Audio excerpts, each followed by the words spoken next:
Assalamualaikum warahmatullahi wabarakatuh. Jumpa lagi di channel YouTube saya. Kali ini saya akan membahas tentang sintesa dan personal branding, yang mana akan membahas tentang manajemen ASN, whole of government atau WOG, dan pelayanan publik. Sebelumnya, perkenalkan dulu, nama saya Mursidah, peserta Latsar CPNS golongan 3 2021, Pemerintah Kota Banjarbaru Angkatan 10 kelompok 4. Yang pertama akan saya bahas di sintesa dan personal branding ini, yakni manajemen ASN. Nah, dalam manajemen ASN yang akan saya bahas yakni kedudukan, peran, hak dan kewajiban serta kode etik ASN. Pegawai ASN terbagi dua. Yang pertama, pegawai negeri sipil atau PNS. Yang kedua, pegawai pemerintah dengan perjanjian kerja atau P3K. Untuk kedudukan ASN, yakni pegawai ASN berkedudukan sebagai unsur aparatur negara yang menjalankan kebijakan yang ditetapkan oleh pimpinan instansi pemerintah, serta harus bebas dari pengaruh dan intervensi semua golongan dan partai politik.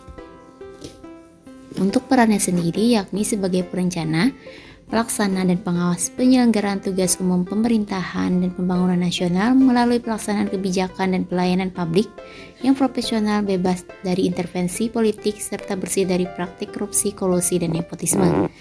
Untuk tugas ASN sendiri, yakni melaksanakan kebijakan yang dibuat oleh pejabat pembina kepegawaian sesuai dengan ketentuan peraturan perundang-undangan, memberikan pelayanan publik yang profesional dan berkualitas, mempererat persatuan dan kesatuan negara kesatuan Republik Indonesia. Adapun PNS berhak memperoleh gaji, tunjangan dan fasilitas cuti, jaminan pensiun dan jaminan hari tua, kemudian perlindungan dan pengembangan kompetensi. Untuk P3K sendiri berhak memperoleh gaji dan tunjangan, cuti, perlindungan dan pengembangan kompetensi.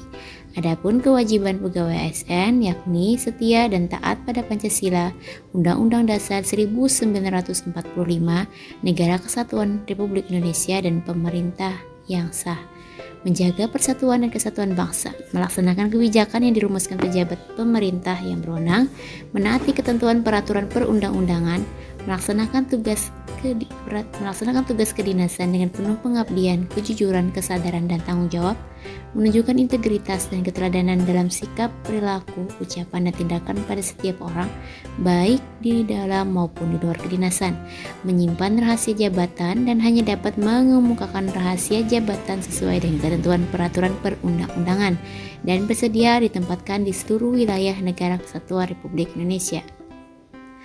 Untuk sintesa dan personal branding yang kedua, yakni whole of government. Fungsi aparatur sipil negara yakni ada 3. Yang pertama, pelaksana kebijakan publik, pelayan publik, dan pemerekat pemersatu bangsa. Apabila ketiga fungsi tersebut berjalan, maka menuju konsep whole of government. Terbentuklah konsep whole of government. WOG atau World of Government pada dasarnya adalah sebuah pendekatan fungsi dalam ruang lingkup koordinasi yang lebih luas guna mencapai tujuan bersama dalam pembangunan kebijakan, manajemen program, dan pelayanan publik. Selanjutnya ada pelayanan publik. Untuk pengertian sendiri, menurut Undang-Undang Nomor 25 Tahun 2009 tentang Pelayanan Publik mengamanatkan, pelayanan publik adalah kegiatan atau rangkaian kegiatan dalam rangka pemenuhan kebutuhan pelayanan sesuai dengan peraturan perundang-undangan bagi setiap warga negara dan penduduk atas barang, jasa, dan atau pelayan administratif yang disediakan oleh penyelenggara pelayanan publik.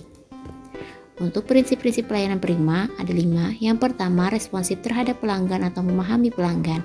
Agar kita bisa memahami pelanggan dan lebih responsif dalam memberikan pelayanan terlebih dahulu, kita harus tahu siapa pelanggan kita dan apa yang diperlukan dari pelayanan yang kita sediakan. Yang kedua, membangun visi misi pelayanan.